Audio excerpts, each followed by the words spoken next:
സ്വന്തം party YSR Telangana പാർട്ടിയെ കോൺഗ്രസിൽ ലയിപ്പിച്ച YS ശർമിള പിതാവും ആന്ധ്ര മുഖ്യമന്ത്രിയുമായിരുന്ന രാജശേഖർ റെഡ്ഡിയുടെ അതേ പാതയിലേക്ക് തന്നെ തിരിച്ചെത്തിയിരിക്കുന്നു. AICC ജനറൽ സെക്രട്ടറി സ്ഥാനം ശർമിളയ്ക്ക് നൽകാനാണ് ആലോചന. ശർമിളയോടൊപ്പം കോൺഗ്രസിലേക്ക് എത്തിയ നേതാക്കൾക്ക് അർഹമായ ഭാരവാഹിത്വം നൽകുമെന്ന് കോൺഗ്രസ് പ്രഖ്യാപിച്ചിട്ടുണ്ട്. ലോക്സഭാ തെരഞ്ഞെടുപ്പും നിയമസഭാ തെരഞ്ഞെടുപ്പും നടക്കുന്ന ആന്ധ്രാപ്രദേശിൽ ജഗൻമോഹൻ റെഡ്ഡി YS ശർമിള നേർക്കുനേർ പോരാട്ടമാകും നടക്കുക. ശർമിളയുടെ അമ്മ YS വിജയമ്മയും ഉടൻ കോൺഗ്രസിൽ മടങ്ങിയെത്തിയേക്കും. ശർമിള ആന്ധ്ര ജയിപ്പിക്കുമോ?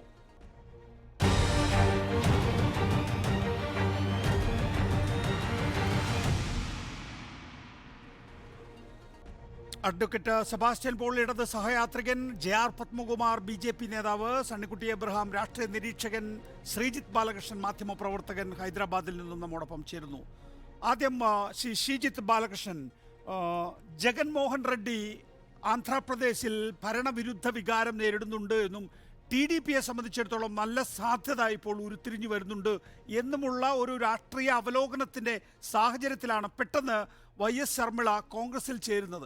ഇതെങ്ങനെയാണ് കോൺഗ്രസിന്റെ സാധ്യതയെ വർദ്ധിപ്പിക്കുക? ഇത് ശ്രീനികേഷ് പെട്ടെന്നുണ്ടായ ഒരു തീരുമാനമല്ല. ഇത് ദീർഘനാളായി YS ശർമിള തെലങ്കാനയിൽ കോൺഗ്രസിനൊപ്പം ചേരാൻ ശ്രമം നടത്തിയിരുന്നു.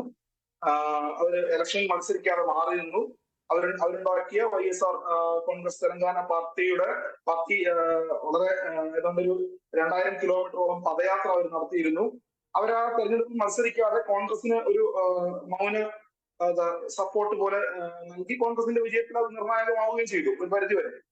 ഇത് കോൺഗ്രസിനെ കാണുന്നത് ഇതൊരു ദീർഘനാളത്തേക്കുള്ള പദ്ധതിയായിട്ടാണ്. പെട്ടെന്ന് ഇപ്പൊ ഉടൻ തന്നെ ഈ വരാൻ പോകുന്ന തെരഞ്ഞെടുപ്പിൽ ആന്ധ്രാപ്രദേശിൽ കോൺഗ്രസിന് ഭരണത്തിലെത്താൻ കഴിയുമെന്നും അല്ലെങ്കിൽ 25 ലോക്സഭാ മണ്ഡലങ്ങളിൽ മുന്നിലെത്താൻ കഴിയുമെന്നൊന്നും കോൺഗ്രസ് പ്രതീക്ഷിക്കുന്നില്ല.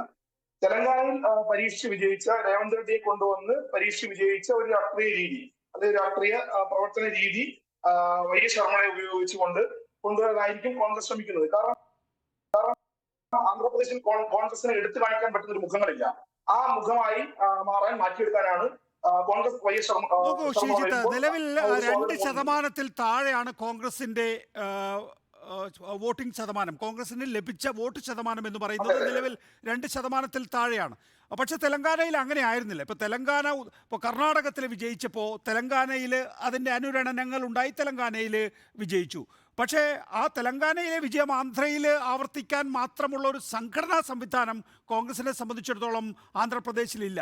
ഇപ്പോൾ കോൺഗ്രസ് പ്രതീക്ഷിക്കുന്നത് ശർമിള വന്നു കഴിഞ്ഞാൽ കൂടുതൽ നേതാക്കൾ കോൺഗ്രസിലേക്ക് വരുമെന്നാണ്. ഇപ്പോൾ YS ജഗൻ റെഡ്ഡി പറഞ്ഞിരിക്കുന്നത് 40ഓളം MLA-മാർക്ക് സീറ്റ് നൽകില്ല എന്നാണ്. ഒരുപക്ഷെ ആ MLA-മാരൊക്കെ കോൺഗ്രസിലേക്ക് ഇതൊക്കെ സ്വപ്നങ്ങളാണോ അതോ യഥാർത്ഥത്തിൽ സംഭവിക്കാൻ പോകുന്നതാണോ? അല്ലല്ല, ഇതിന്റെ ആദ്യഘട്ടം ഏതാണ്ട് ഇന്ന് ഉച്ചയോടുകൂടി തീരുമാനമായി കഴിഞ്ഞു. മംഗളഗിരിയിൽ നിന്നുള്ള YSRCP-യുടെ MLA അല്ലു രാമകൃഷ്ണ റെഡ്ഡി, അദ്ദേഹം കോൺഗ്രസിൽ ഉടൻ ചേരുമെന്നാണ് ഞാൻ പ്രതീക്ഷിക്കുന്നത്. കാരണം അങ്ങനെ തന്നെയാണ് വിശാഖപട്ടണത്തിൽ നിന്ന് വരുന്ന വാർത്തകൾ നമ്മൾ മനസ്സിലാക്കുന്നത്. ഈ 40 എന്നുള്ളത് 70 MLA-മാരെ വരെ മാറ്റി നിർത്താൻ ഒരു ആലോചന YSRCP നടത്തുന്നുണ്ട് എന്നുള്ളതാണ് നമ്മൾ മനസ്സിലാക്കുന്നത്. കാരണം എന്താ വെച്ചാൽ ഈ 38 ജില്ലാ കോർഡിനേറ്റർമാരുടെ 26 ജില്ലകളാണുള്ളത്. 38 ജില്ലാ കോർഡിനേറ്റർമാരുണ്ട് YSRCP-ക്ക്. ഈ 38 ജില്ലാ കോർഡിനേറ്റർമാരെയും അവരിൽ പല ആളുകളെയും 75% ആളുകളെയും മാറ്റി നിർത്തിക്കൊണ്ട് പുതിയ ആളുകളെ കൊണ്ടുവരാനാണ് ശ്രമിക്കുന്നത്. നിലവിലുള്ള MLA-മാരും MP-മാരുടെയും മക്കളെ, അതായത് 4 3 MP-മാരുടെ ആൺമക്കളും ഒരു മകളും പുതിയ ടൈമിൽ വരാൻ പോവുകയാണ്. സ്വാഭാവികമായും ഇതിനകത്ത് കുറെ ആളുകൾ പ്രതീക്ഷിച്ചിരുന്ന ആളുകളുണ്ടാവും. മക്കൾ രാഷ്ട്രീയമൊക്കെ നമ്മൾ പറയുമ്പോൾ പ്രതീക്ഷിച്ചിരിക്കുന്ന YSRCP പ്രതീക്ഷിച്ചിരിക്കുന്ന ആളുകളുണ്ട്. ഇവരൊക്കെ ഇവർക്കൊപ്പം YS ശർമിളയ്ക്കൊപ്പം വരാൻ തയ്യാറാകും എന്നാണ് കോൺഗ്രസ് പ്രതീക്ഷിക്കുന്നത്. ഇതിനകത്ത് വേറൊരു വിഷയം എന്താണെന്ന് വെച്ചാൽ, നേരത്തെ പറഞ്ഞ പോലെ കോൺഗ്രസിനൊരു അടിത്തറ ഇല്ല എന്നൊന്നും നമുക്ക് പറയാൻ കഴിയില്ല. കാരണം എക്കാലവും കോൺഗ്രസിന്റെ വളരെ ശക്തമായ കേന്ദ്രങ്ങളൊന്നായിരുന്നു ആന്ധ്രാപ്രദേശ്. ആന്ധ്ര വിഭജനത്തോടു കൂടിയാണ് കോൺഗ്രസിന് സ്വാധീനം നഷ്ടപ്പെട്ടു പോയത്. TDP ഒന്നുകൂടി പിന്നെയും കുറച്ച് നഷ്ടപ്പെട്ടു പോയി. ഈ വിഭജനം മറികടന്ന വിഭജനത്തെ തുടർന്നുണ്ടായ നഷ്ടം കോൺഗ്രസിന് മാറി എന്നാണ് തെലങ്കാന ഫലം നമുക്ക് മനസ്സിലാക്കാൻ കഴിയുന്നത്. തെലങ്കാന ഫലം നൽകുന്ന സൂചന കോൺഗ്രസിന് വിഭജനത്തെ തുടർന്നുണ്ടായ നഷ്ടം അല്ലെങ്കിൽ അണികളുടെ കൊഴിഞ്ഞുപോക്കൊക്കെ മാറി ഇപ്പൊ ഏതാണ്ട് 11 വർഷങ്ങൾ കഴിയുമല്ലോ. 11 വർഷങ്ങൾ കൊണ്ട് നല്ല മാറ്റം സംഭവിച്ചിട്ടുണ്ട്. കോൺഗ്രസിന്റെ അടിത്തട്ടിൽ കോൺഗ്രസ് ഉണ്ട്. അത് നമ്മൾ പിന്നെ ഇവിടെ തീർച്ചയായും നിന്നത് അടിത്തട്ടിൽ മനസ്സിലാക്കണം. കോൺഗ്രസ് ഉണ്ട്. ആ ഒരു പ്രതീക്ഷയാണ് കോൺഗ്രസ് വെച്ച് പുലർത്തുന്നതും. ശ്രീ സണ്ണിക്കുട്ടി എബ്രഹാം, 2004 2014 കാലഘട്ടത്തിൽ മൻമോഹൻ സിംഗിനെ കാണാൻ YS രാജശേഖര റെഡ്ഡി പോകുമ്പോൾ I am here because of you എന്ന നിലപാടാണ് സാധാരണഗതിയിൽ മൻമോഹൻ സിംഗ് YS ആറിനോട് എടുക്കുക. ആ നിലയിലുള്ളൊരു സ്നേഹബന്ധം അവർ തമ്മിൽ ഉണ്ടായിരുന്നു. കാരണം YS രാജശേഖർ റെഡ്ഡിയെ സംബന്ധിച്ചിടത്തോളം ഒരു റീജിയണൽ സത്രപ്പ് എന്ന് വിളിച്ചാൽ പോരാ, അതിനപ്പുറമായിരുന്നു. കോൺഗ്രസിൻ്റെ ഉരുക്കുകോട്ടയായി അൺഡിവൈഡഡ് ആന്ധ്രാപ്രദേശിനെ നിലനിർത്തുന്നതിൽ YS രാജശേഖർ റെഡ്ഡിയുടെ റോള് പ്രധാനപ്പെട്ടതായിരുന്നു. പിന്നീട് ആന്ധ്ര വിഭജനം എന്നുള്ള ചോദ്യം ഉയർന്നു വന്നു. കോൺഗ്രസിനെ സംബന്ധിച്ചിടത്തോളം ആന്ധ്ര വിഭജനത്തിനോടൊപ്പം നിൽക്കേണ്ടി വന്നു KCRനെ വിശ്വസിച്ചുകൊണ്ട്. പക്ഷേ തെലങ്കാനയിൽ പോലും ഭരണമുണ്ടായില്ല. പിന്നീട് ഇപ്പോൾ 2023 തെലങ്കാന കൂടി പിടിച്ചെടുത്തിരിക്കുന്നു. ഇനി ആന്ധ്രയിലേക്ക് കൂടി ഈ മാറ്റത്തിൻ്റെ കാറ്റ് എത്തിക്കാൻ കഴിയുമെന്നുള്ള കോൺഗ്രസിൻ്റെ പ്രതീക്ഷ, ആഗ്രഹം, അത് എത്ര കണ്ട് സഫലമാകുമെന്നാണ് ശ്രീ സണ്ണിക്കുട്ടി എബ്രഹാം അങ്ങ് കരുതുന്നത്? നികേഷ്, താങ്കൾ YSR റെഡ്ഡി ആരായിരുന്നു, ആന്ധ്രാപ്രദേശിലെ കോൺഗ്രസ് പാർട്ടിയിൽ ആരായിരുന്നു, അല്ലെങ്കിൽ ദേശീയ തലത്തിൽ അദ്ദേഹത്തിൻ്റെ പ്രാധാന്യം എന്തായിരുന്നു എന്ന് താങ്കൾ പറയുകയുണ്ടായി. വളരെ ശരിയാണ്. ഒരു റീജിയണൽ സത്രപ്പ് എന്ന് പറയാവുന്ന ഒരു റോളാണ് അദ്ദേഹത്തിനുണ്ടായിരുന്നത്. പിന്നെ ശ്രീ ഉമ്മൻചാണ്ടിയുടെ ആത്മകഥയിൽ അദ്ദേഹത്തിൻ്റെ ശവസംസ്കാര ചടങ്ങിന് പോയ രംഗം അദ്ദേഹം വിവരിക്കുന്നുണ്ട്. ഇതുപോലൊരു ആൾക്കൂട്ടം, ആളുകളുടെ പൊട്ടിക്കരച്ചിൽ, തേങ്ങിക്കരച്ചിൽ, ധാരാളം ആളുകൾ ആത്മഹത്യ ചെയ്തു. അതിനെ തുടർന്ന് അങ്ങനെ ആന്ധ്രയുടെ ഒരു വലിയ വികാരമായി മാറിയ ഒരു മനുഷ്യനായിരുന്നു അദ്ദേഹത്തിൻ്റെ പേരിലാണ് പിന്നീട് മകൻ ജഗൻമോഹൻ റെഡ്ഡി, അമ്മ വിജയമ്മയും ചേർന്ന്, സഹോദരിയും ചേർന്ന്, ഇവർ 3 പേരും ചേർന്നാണ് ഈ പുതിയ പാർട്ടി ഉണ്ടാക്കുന്നത്. ആ പാർട്ടിയുടെ പേര് നമ്മൾ പെട്ടെന്ന് YSR കോൺഗ്രസ് എന്ന് പറയുമ്പോൾ YSRൻ്റെ പേരിലുള്ള പാർട്ടിയാണെന്ന് നമുക്ക് തോന്നാം. പക്ഷേ അത് എന്താ പറയുക, പിന്നെ യുവജന ശ്രമിക് റൈത്ത, അതായത് ചെറുപ്പക്കാരുടെ, തൊഴിലാളികളുടെ, കർഷകരുടെ പാർട്ടി എന്ന പേരിലാണ്, ആ പേരാണ്. പക്ഷേ അത് YSRൻ്റെ ലെഗസിയാണ് ആ പാർട്ടി പേർന്നത്. അപ്പോൾ ആ YSRൻ്റെ ലെഗസി എങ്ങനെ കോൺഗ്രസിന് അനുകൂലമാക്കാൻ പിന്നെ ഷർമിളയ്ക്ക് സാധിക്കുന്നു എന്നുള്ളതിനെ ആശ്രയിച്ചായിരിക്കും കോൺഗ്രസിൻ്റെ അവിടുത്തെ ഭാവി എന്ന് നമുക്ക് യാതൊരു സംശയമില്ലാതെ പറയാം. താങ്കൾ നേരത്തെ പറഞ്ഞ പോലെ 1.17% കഴിഞ്ഞ അസംബ്ലി തെരഞ്ഞെടുപ്പിൽ ആന്ധ്രയിൽ കിട്ടിയ കോൺഗ്രസിൻ്റെ വോട്ട് ഷെയർ എന്ന് പറയുന്നത് 1.17%. നമുക്കറിയാം, അതാണ് അവിടുത്തെ പാർട്ടി. പക്ഷേ അടിത്തട്ടിൽ പാർട്ടി ഉണ്ട് എന്ന് പറയുന്നതിൽ യാതൊരു സംശയവുമില്ല. പക്ഷേ ചില അനുകൂല ഘടകങ്ങൾ കണ്ടതുകൊണ്ടാണ് കോൺഗ്രസ് ഷർമിളയെ കോൺഗ്രസിലേക്ക് കൊണ്ടുവരുന്നു. അതുപോലെ തന്നെ AICC ജനറൽ സെക്രട്ടറി സ്ഥാനം നൽകുമെന്ന് പറയുന്നു. കർണാടകയിൽ നിന്ന് രാജ്യസഭയിലേക്ക് അവരെ അയച്ചേക്കാം എന്നൊക്കെ പറയുന്നു. വളരെ ആലോചിച്ച് അവർ തെലങ്കാനയിൽ കോൺഗ്രസിൽ സഹകരിക്കാനാണ് അവരാഗ്രഹിച്ചത്. പക്ഷേ അവർ ആന്ധ്രയിലേക്ക് കൊണ്ടുവരികയായിരുന്നു. അത് വളരെ ഒരു ദീർഘകാല ഒരു പദ്ധതി അതിൻ്റെ പിന്നിലുണ്ട് എന്ന കാര്യത്തിൽ യാതൊരു സംശയമില്ല. പക്ഷെ ഒരു കാര്യം പിന്നെ നികേഷ് നമുക്ക് മറക്കാൻ പറ്റത്തില്ല. അതായത് ജഗൻമോഹൻ കോൺഗ്രസ് പിന്നെ YSR കോൺഗ്രസ് പാർട്ടി ഉണ്ടാക്കുന്നു, അതിൻ്റെ പ്രസിഡൻ്റ് ആവുന്നു, ചെയർമാൻ അമ്മയായിരുന്നു, വിജയമ്മയായിരുന്നു. പക്ഷേ അന്നൊക്കെ ആ തുടക്ക കാലത്തൊക്കെ ഈ പാർട്ടിയെ വലിയ വിജയങ്ങളിലേക്ക് നയിച്ചത് ഷർമിളയുടെയും കൂടെ നേതൃപാടവമായിരുന്നു. ജഗൻമോഹൻ റെഡ്ഡി 2012 അറസ്റ്റിലായപ്പോൾ അവരെ സംസ്ഥാനത്തുടനീളം വലിയ തോതിൽ പദയാത്ര, നമുക്കറിയാം അത് YSRൻ്റെ ഒരു തന്ത്രമായിരുന്നു, ജനങ്ങളുടെ ഇടയിലേക്ക് പദയാത്രയായി ചെന്ന് കാണുക. ഓർമ്മയുണ്ടല്ലോ നമ്മുടെ മമ്മൂട്ടി അഭിനയിച്ച യാത്ര, അതൊക്കെ അദ്ദേഹത്തിൻ്റെ ജീവിതത്തിൻ്റെ ഭാഗമാണ്. അങ്ങനെ ആയിരക്കണക്കിന് കിലോമീറ്ററുകൾ നടന്ന് ജനങ്ങളെ കണ്ട് YSR കോൺഗ്രസിന് യഥാർത്ഥത്തിൽ ജഗനേക്കാൾ കൂടുതൽ വേർത്തത് ഷർമിളയായിരുന്നു. പക്ഷേ ഷർമിളയെ ഭരണ പങ്കാളിയാക്കാൻ തയ്യാറായിരുന്നില്ല. യാതൊരു നോക്കൂ ശ്രീ സണ്ണിക്കുട്ടി എബ്രഹാം, ഉമ്മൻചാണ്ടിയുടെ ആത്മകഥ എഴുതിയിട്ടുള്ള ആളെന്നുള്ള നിലയിൽ എനിക്ക് അക്കാര്യത്തിലൊരു വിശകലനത്തിലേക്ക് താങ്കൾ പോകണം എന്ന് ആഗ്രഹിക്കുന്ന ഒരു കാര്യം എന്ന് പറയുന്നത്, നോക്കൂ, YSR എന്ന് പറയുന്നത് കോൺഗ്രസിൻ്റെ എല്ലാമായിരുന്നു ആ കാലഘട്ടത്തിൽ. കോൺഗ്രസിൻ്റെ യഥാർത്ഥത്തിൽ 2004 അധികാരത്തിൽ വരുന്നതുവരെ കോൺഗ്രസിനെ പാലൂട്ടി വളർത്തിയത് YSR ആയിരുന്നു. പിന്നീട് അങ്ങോട്ട് കോൺഗ്രസിൻ്റെ ഒക്കെ തന്നെ ഒരു ഖജാൻജി, ഒരു ഡിഫാക്റ്റോ ഖജാൻജിയെ പോലെ പ്രവർത്തിച്ചിട്ടുള്ളത് YSR ആയിരുന്നു എന്നുള്ളതാണ്. പക്ഷേ YSRൻ്റെ മരണത്തോടു കൂടി ആ കുടുംബത്തെ യഥാർത്ഥത്തിൽ നെഹ്റു ഗാന്ധി കുടുംബം അനാഥമാക്കി കളഞ്ഞു. എന്ന് വെച്ചാൽ വിജയമ്മയും ജഗനും ഡൽഹിയിൽ വന്ന് സോണിയാഗാന്ധിയോട് അപ്പോയിൻമെൻറ്റ് ചോദിച്ച് ദിവസങ്ങൾ കാത്തു നിൽക്കുന്നു, അപ്പോയിൻമെൻറ്റ് നൽകാത്ത സ്ഥിതി ഉണ്ടാകുന്നു. അങ്ങനെ ഏതാണ്ട് പിന്നെ മാത്രമല്ല, താങ്കൾ നേരത്തെ സൂചിപ്പിച്ചതുപോലെ തന്നെ അവിടെ YSRന്റെ മരണത്തെ തുടർന്ന് ഒരു ഞെട്ടലിൽ മരിച്ച ആളുകളുണ്ട്, ആത്മഹത്യ ആളുകളുണ്ട്. അവർക്കൊക്കെ സമാധാനം നൽകുന്നതിന് വേണ്ടി ജഗൻ ഒരു യാത്ര നടത്തുന്നു. ആ യാത്രയുമായി സഹകരിക്കുന്നില്ല. ഒരു ജഗൻ വിരുദ്ധത അവിടെ ആന്ധ്ര കോൺഗ്രസിലുണ്ടായിരുന്നു. മാത്രമല്ല വിജയമ്മയ്ക്കും ജഗനും ഒരു ഓഡിയൻസ് നൽകാൻ സോണിയാഗാന്ധി അനുവദിച്ചില്ല. അപ്പോൾ YSRന്റെ കുടുംബത്തെ ഒറ്റപ്പെടുത്തി, അവരെ YSRന്റെ മരണത്തെ തുടർന്ന് അകറ്റി നിർത്തി എന്നുള്ള നെഹ്റു ഗാന്ധി കുടുംബത്തിനെതിരായിട്ടുള്ള ആരോപണമുണ്ടല്ലോ. പക്ഷേ ഇപ്പോഴോ വിജയമ്മ കോൺഗ്രസിലേക്ക് വരുന്നു. അല്ലെങ്കിൽ ഈ YSR തെലങ്കാന പാർട്ടിയുടെ ഭാഗമാണ് വിജയമ്മ. ആ തെലങ്കാന പാർട്ടിയാണ് ഇപ്പോൾ കോൺഗ്രസിലേക്ക് ലയിച്ചിട്ടുള്ളത്. അതോടുകൂടി വിജയമ്മ കോൺഗ്രസിലേക്ക് എത്തിയിരിക്കുന്നു, ശർമ്മിള കോൺഗ്രസിലേക്ക് എത്തിയിരിക്കുന്നു. ഈ ഒരു ആരോപണം കോൺഗ്രസിൻ്റെ പ്രത്യേകിച്ച് നെഹ്റു ഗാന്ധി കുടുംബത്തിന് മേലെ ഉണ്ടായിരുന്നു. അതെങ്ങനെയാണ് ഈ ഒരു ലയനത്തിലൂടെ ഒഴിവാക്കിയെടുക്കാൻ കഴിയുന്നത്? അതെന്ത് റിസൾട്ടാണ് ഉണ്ടാക്കുക ആന്ധ്രയിൽ? ഞാൻ നികേഷ് അതിന് മുമ്പായിട്ട് ഒരു കാര്യം കൂടെ പറയുകയാണ്. 2012 ജഗൻ അറസ്റ്റിലായ സമയത്ത് 18 മണ്ഡലങ്ങളിൽ, നിയോജക മണ്ഡലങ്ങളിൽ, നിയമസഭാ മണ്ഡലങ്ങളിലും നെല്ലൂർ ലോക്സഭാ മണ്ഡലങ്ങളിൽ ഉപതെരഞ്ഞെടുപ്പ് നടന്നു. അറസ്റ്റിൽ പ്രതിഷേധിച്ച് 17 MLA രാജിവെച്ചതിനെ തുടർന്നായിരുന്നു ഈ തെരഞ്ഞെടുപ്പ് നടന്നത്. അതിൽ 15ഇടത്തും പുതിയ പാർട്ടിയെ, അതായത് ജഗൻമോഹൻ്റെ പാർട്ടിയെ വിജയിപ്പിച്ചുകൊണ്ട് പിന്നെ അപ്പോൾ അദ്ദേഹം ജയിലിൽ കിടക്കുമ്പോൾ ശർമ്മിളയാണ് പുറത്തു നിന്ന് പ്രവർത്തിച്ച് ഈ പാർട്ടിയെ വിജയിപ്പിക്കുന്നത്. മറ്റൊരു കാര്യം താങ്കൾ പറഞ്ഞു, എങ്ങനെ നെഹ്റു ഗാന്ധി കുടുംബം ഈ കുടുംബത്തെ തള്ളിക്കളഞ്ഞു എന്നുള്ളത്. അതിനൊരു അല്പം കൂടെ ഒരു മുൻകാല ചരിത്രമുണ്ട് നികേഷ്. അതായത് ജഗൻമോഹൻ റെഡ്ഡി മരിച്ചതിന് ശേഷം ധാരാളം പേര് ഷോക്കിൽ മരിച്ചു, ആത്മഹത്യ ചെയ്തു. അപ്പോൾ ഈ മരിച്ച ആളുകളുടെ വീടുകളിലേക്കൊരു കണ്ടോളൻസ് യാത്ര, ഓതർപ്പ് യാത്ര എന്ന പേരിൽ ഇദ്ദേഹം ചില കാൽനട ജാഥകൾ നടത്തിയിരുന്നു. അപ്പോൾ അതിനോട് കോൺഗ്രസ് പാർട്ടി പറഞ്ഞു അത് ചെയ്യാൻ പാടില്ല, അത് അവസാനിപ്പിക്കാൻ പറഞ്ഞു. പക്ഷേ അത് ജഗൻമോഹൻ റെഡ്ഡി അതിന് തയ്യാറായില്ല. അതിനകത്ത് ശർമ്മിളയും അത്തരം കാൽനട ജാഥകളിൽ പങ്കെടുത്തിരുന്നു. അങ്ങനെയാണ് പാർട്ടിയുമായിട്ടുള്ള വലിയ അകൽച്ചയുണ്ട്. അത് പിന്നീട് അദ്ദേഹം വലിയ അഴിമതി കേസുകൾ കൊടുക്കുന്നു. താങ്കൾ പറഞ്ഞത് ശരിയാണ്. ഡൽഹിയിൽ സോണിയാഗാന്ധിയെയും മറ്റും കാണാൻ ആഴ്ചകളോളം കാത്തിരുന്നിട്ടും അവർക്ക് കാണാൻ സാധിച്ചില്ല.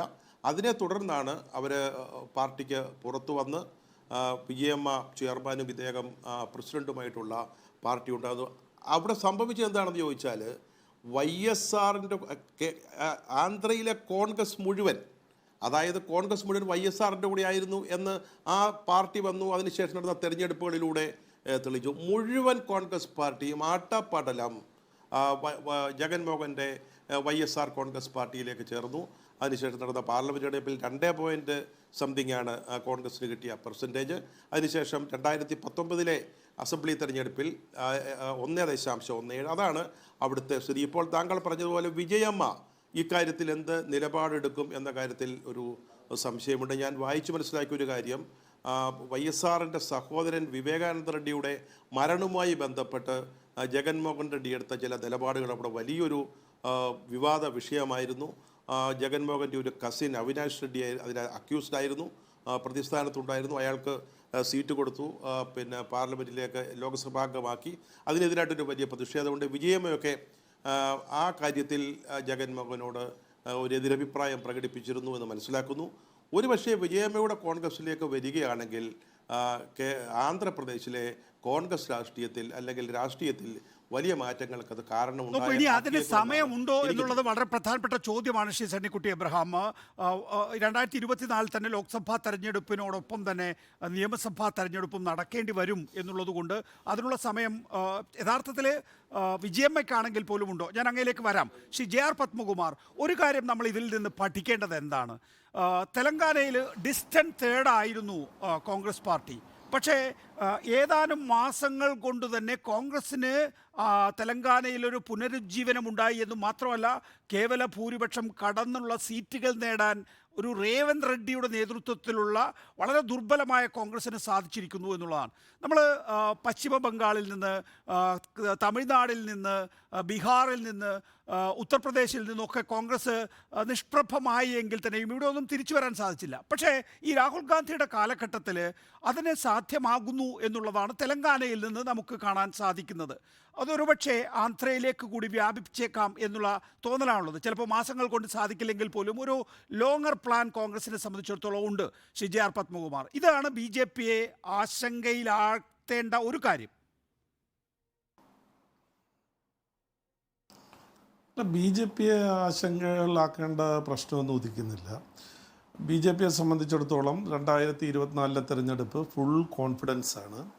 BJP ശക്തമായ സംസ്ഥാനങ്ങളിൽ ഒന്നും തന്നെ ഇതുപോലുള്ള ചില കക്ഷികൾ, പ്രാദേശിക കക്ഷികളിലുണ്ടാകുന്ന ചാഞ്ചാട്ടം, ഇതൊന്നും ഒരു പ്രശ്നമായി വരുന്നില്ല. നേരിട്ട് ഇന്ത്യയിലെ കോൺഗ്രസും BJP-യും തന്നെ ഏറ്റുമുട്ടുന്നതാണ് കൂടുതൽ സംസ്ഥാനങ്ങളിലുള്ളത്.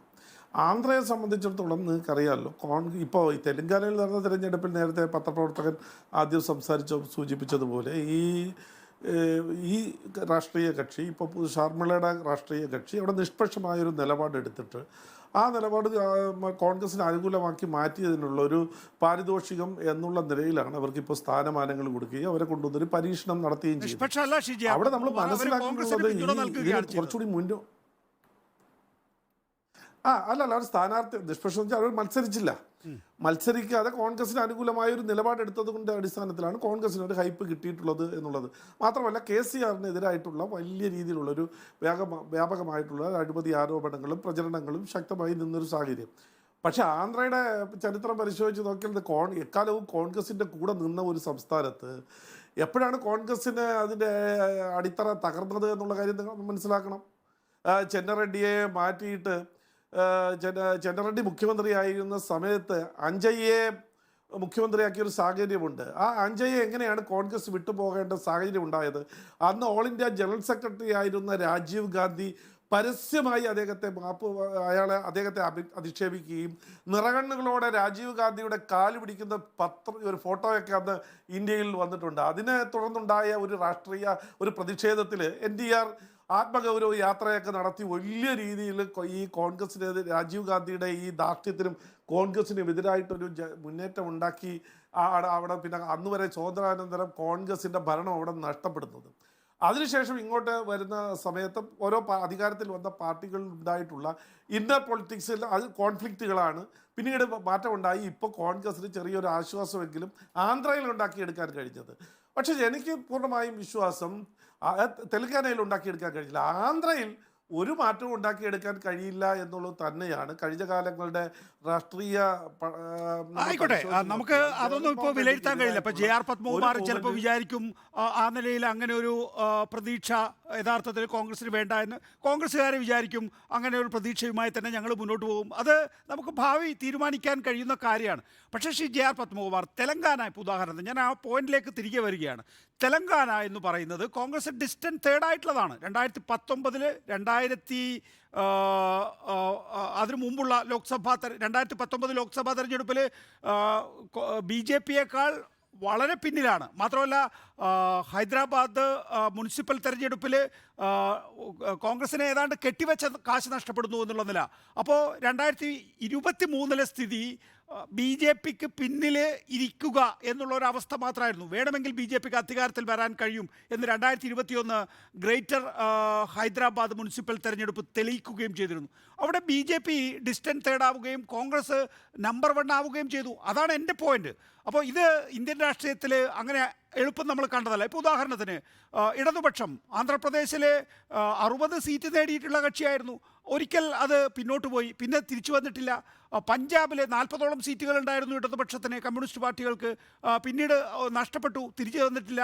കോൺഗ്രസും പശ്ചിമ ബംഗാളിലായാലും അതുപോലെ തന്നെ തമിഴ്നാട്ടിലായാലും ഒക്കെ തന്നെയും പിന്നോട്ട് പോയപ്പോൾ തിരിച്ചു വന്നിട്ടില്ല. പക്ഷേ ഇപ്പോൾ ദക്ഷിണേന്ത്യയിലെങ്കിലും കോൺഗ്രസിൻ്റെ തിരിച്ചുവരവ് നമുക്ക് കാണാം, പ്രത്യേകിച്ച് ഭാരത് ജോഡോ യാത്രയ്ക്ക് ശേഷം. അതങ്ങനെയല്ല. നമ്മൾ ഭാരത് ജോഡോ യാത്രയ്ക്ക് ശേഷം ആദ്യം നടന്ന തെരഞ്ഞെടുപ്പ് ഞാൻ പറയാം, 180 അസംബ്ലി മണ്ഡലങ്ങളിൽ നടന്ന തെരഞ്ഞെടുപ്പിൽ 172 അന്ന് പരാജയപ്പെട്ടില്ലേ? അപ്പോൾ അതുകൊണ്ട് അതുകൊണ്ട് അതൊരു ഭാരത് ജോഡോ യാത്രയ്ക്ക് ശേഷം ഇന്ത്യയിൽ മുഴുവൻ കോൺഗ്രസ് അനുകൂലമായി ഒരു തരംഗം ഉണ്ടാകുന്നു എന്ന് പറഞ്ഞാൽ അത് നമുക്ക് വിശ്വസിക്കാൻ പറ്റും, അല്ലെങ്കിൽ അങ്ങനെ ഒരു വിലയിരുത്താൻ പറ്റും. അതിനുശേഷം സംസ്ഥാനങ്ങളിലും അതിനുശേഷം നടന്ന തെരഞ്ഞെടുപ്പിലും ഉണ്ടായ നമുക്ക് മുഖവിലേക്ക് എടുക്കേണ്ടതല്ലേ.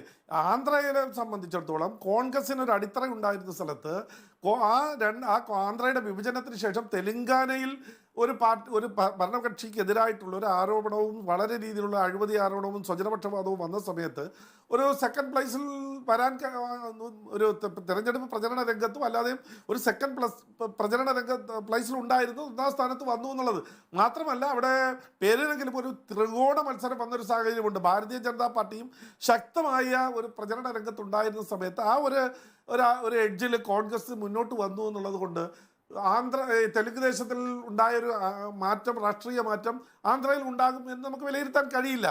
ആന്ധ്രയിൽ കോൺഗ്രസിന് ഉണ്ടായിരുന്ന അടിത്തറ അപ്പാടെ തകർന്ന് അത് ജഗൻമോഹൻ റെഡ്ഡിക്ക് അനുകൂലമായി പോവുകയും അത് ഇപ്പോഴും അത് ശക്തിയായി നിലനിൽക്കുകയും ചെയ്യുന്ന സാഹചര്യത്തിൽ അവിടെ കോൺഗ്രസിന് ഒരു പുനർജീവൻ ഉണ്ടാകുമെന്ന് പ്രതീക്ഷിക്കാൻ കഴിയില്ല എന്നുള്ളതാണ് എൻ്റെ ഒരു വിലയിരുത്തൽ. തീർച്ചയായും ദയവായി തുടരുക. അഡ്വക്കേറ്റ് സെബാസ്റ്റ്യൻ പോൾ, ആന്ധ്രയിലേക്ക് എന്തായാലും വിജയമ്മയെയും ഷർമിളയെയും കൊണ്ടുവരാൻ കോൺഗ്രസിന് കഴിയുകയാണെങ്കിൽ നേരത്തെ പറഞ്ഞ ഒരു വൈകാരികമായ YSRന്റെ മരണത്തിന് ശേഷം അദ്ദേഹത്തിൻ്റെ കുടുംബത്തെ കൈയൊഴിഞ്ഞു, പ്രത്യേകിച്ച് നെഹ്റു ഗാന്ധി കുടുംബം അവർക്കൊരു അപ്പോയിൻമെൻറ്റ് പോലും നൽകുന്നതിൽ വിമുഖത കാണിച്ചു എന്ന് പറയുമ്പോൾ YSRനോട് കാണിച്ചിട്ടുള്ളത് വലിയ ക്രൂരതയാണെന്ന് തോന്നുന്ന ആന്ധ്രയിലെ കോൺഗ്രസ്സുകാരെ സംബന്ധിച്ചിടത്തോളം അവർക്ക് YSR കോൺഗ്രസ് പാർട്ടിയിലേക്ക് ചേരുക എന്നുള്ളത് മാത്രമായിരുന്നു നിർവാഹം. അവിടെ YSRന്റെ ഭാര്യ കോൺഗ്രസിലേക്ക് വന്നിരിക്കുന്നു, മകൾ കോൺഗ്രസിലേക്ക് വന്നിരിക്കുന്നു. നേരത്തെ ശ്രീ സണ്ണിക്കുട്ടി എബ്രഹാം ചൂണ്ടിക്കാണിച്ചതുപോലെ തന്നെ YSR കോൺഗ്രസ് പാർട്ടിയുടെ വളർച്ച എന്ന് പറയുന്നത് ശർമിളയുടെ കൂടി അധ്വാനത്തിലൂടെയാണ്. ശർമിളയാണ് നേരത്തെ YSR നടന്നതുപോലെ 3000 കിലോമീറ്റർ ആന്ധ്രയിലൂടെ നടന്നത് എന്നുള്ളത് നമുക്കറിയാവുന്നതാണ്. പക്ഷേ ശരിയാണ്, അവർക്ക് തെലങ്കാനയിൽ ഒരു രാഷ്ട്രീയ മുന്നേറ്റമൊന്നും ഉണ്ടാക്കാൻ കഴിഞ്ഞില്ല. അവിടുത്തെ പദയാത്ര ഭാഗികമായ തോതിൽ നിർത്തിവെക്കേണ്ടി വന്നിരിക്കുന്നു എന്നുള്ളതാണ്. ഇപ്പോൾ കോൺഗ്രസ് ശ്രമിക്കുന്നത് അവരെ തെലങ്കാനയിലേക്ക് പറിച്ചു നടാനല്ല, മറിച്ച് ജഗനുമായി നേരിട്ട് ഏറ്റുമുട്ടാൻ ആന്ധ്രയിൽ തന്നെ തയ്യാറെടുപ്പിക്കുകയാണ് ചെയ്യുന്നത്. കഴിഞ്ഞ ദിവസം ശർമിള ജഗനെ ചെന്ന് കണ്ട് മകൻ്റെ കല്യാണ കത്ത് കൈമാറിയെങ്കിലും പോലും സാധാരണഗതിയിൽ ജഗൻ ഇത്തരം കൂടിക്കാഴ്ചകളിൽ ഒരു ഫോട്ടോ സാമൂഹ്യ മാധ്യമങ്ങളിൽ പങ്കുവെക്കാറുണ്ട്. ഇന്നലെ ആ ഫോട്ടോ പങ്കുവെച്ചില്ല എന്നുള്ളതാണ്. വലിയ കാലുഷ്യം ആ കുടുംബത്തിലുണ്ട് എന്നുള്ള. അങ്ങനെ കാലുഷ്യത്തിലൂടെ ശർമിളയെ പോലൊരാളെ കോൺഗ്രസ് സ്വന്തമാക്കുമ്പോൾ അതിൽ നിന്ന് നഷ്ടപ്പെട്ട ആന്ധ്ര കോൺഗ്രസിന് തിരിച്ചു പിടിക്കാനാകുമെന്നാണോ കരുതേണ്ടത് അഡ്വക്കേറ്റ് സെബാസ്റ്റ്യൻ പോൾ?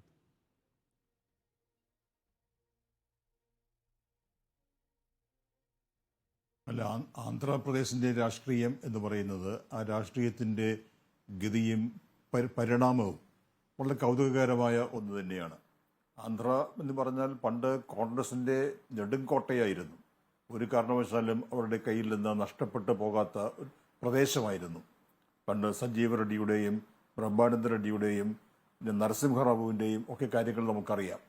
അവിടെ രാജീവ് ഗാന്ധി AICC സെക്രട്ടറി ആയ കാലത്ത് ഇവിടെ ചൂണ്ടിക്കാണിക്കപ്പെട്ടതുപോലെ ഒരു അപമാനകരമായ അവസ്ഥയിൽ ആന്ധ്രയിലെ കോൺഗ്രസ് മുഖ്യമന്ത്രിയെ എത്തിക്കുകയും അതിനെ തുടർന്ന് ഉണ്ടായ ഒരു വലിയ ഒരു വികാരത്തിൻ്റെ വേലിയേറ്റം അവിടെ നടന്നു. അവിടെയാണ് ആത്മഗൗരവം എന്ന മുദ്രാവാക്യം ഉയർത്തിക്കൊണ്ട് NT രാമറാവു തെലുങ്കുദേശം പാർട്ടിയുമായി വരുന്നു. കോൺഗ്രസിൻ്റെ തകർച്ച അന്ന് നമ്മൾ കണ്ടു. അതിനുശേഷം അവിടെ കോൺഗ്രസിന് മടങ്ങി വരാൻ കഴിഞ്ഞിട്ടില്ല. ആ അവസ്ഥയിൽ നിന്ന് രാമറാവുവിൻ്റെ കാലം കഴിഞ്ഞു, ചന്ദ്രബാബു നായിഡുവിൻ്റെ കാലം കഴിഞ്ഞു. ആ അവസ്ഥയിൽ നിന്ന് കോൺഗ്രസിനെ അവിടെ പുനരുജ്ജീവിപ്പിച്ചത് രാജശേഖര റെഡ്ഡിയായിരുന്നു.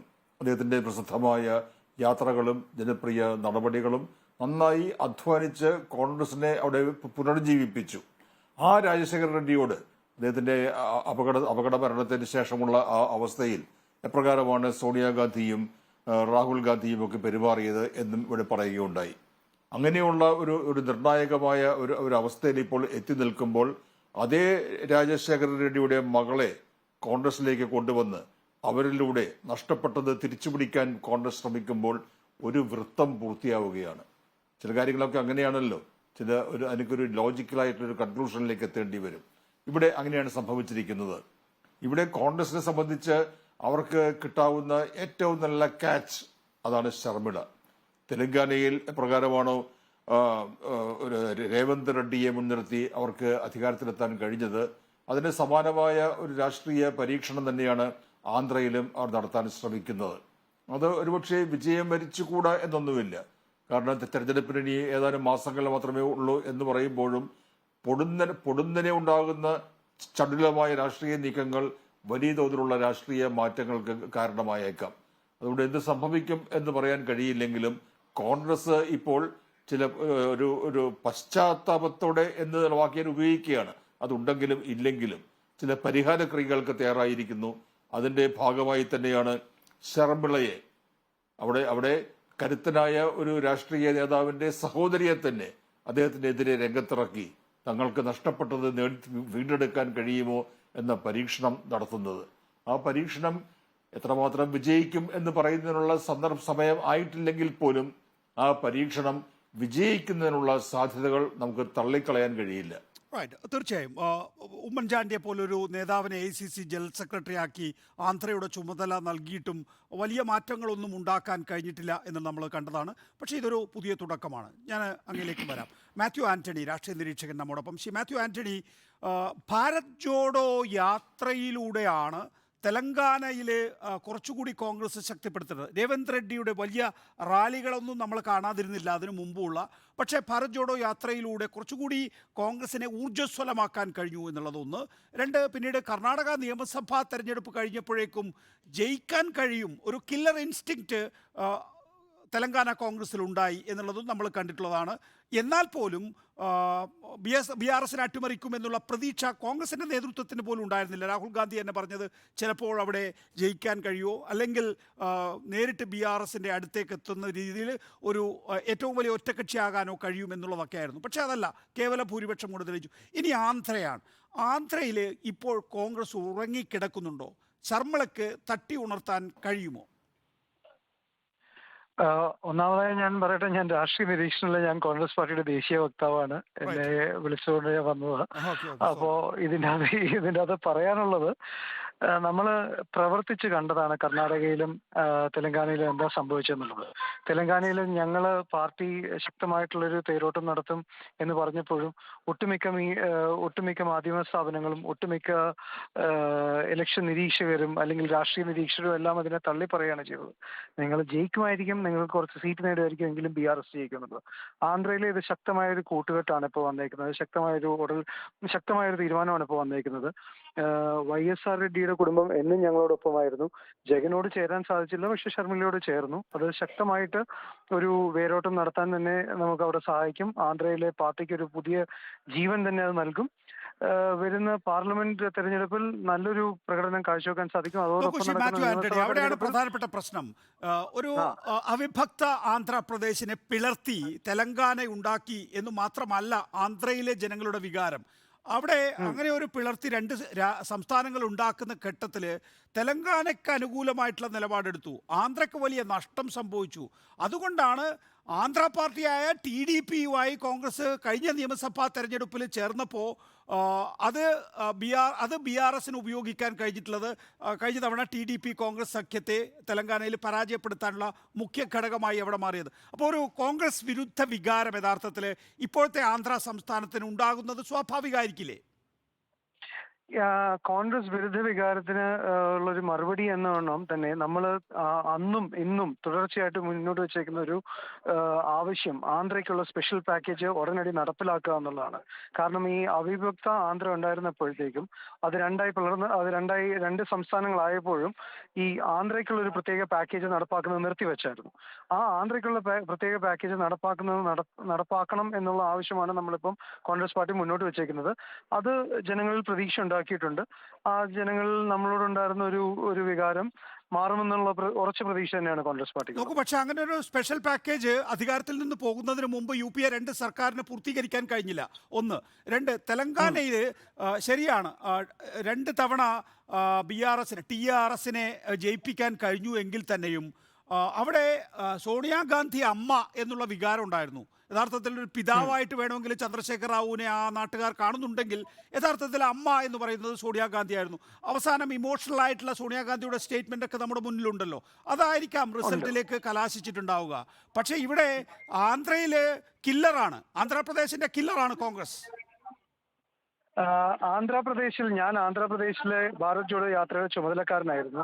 അപ്പോൾ ആന്ധ്രാപ്രദേശിലുള്ളൊരു വികാരം, ഇന്ദിര അമ്മ എന്നുള്ളൊരു വികാരം വളരെ ശക്തമായിട്ടുള്ളൊരു വികാരമാണ്.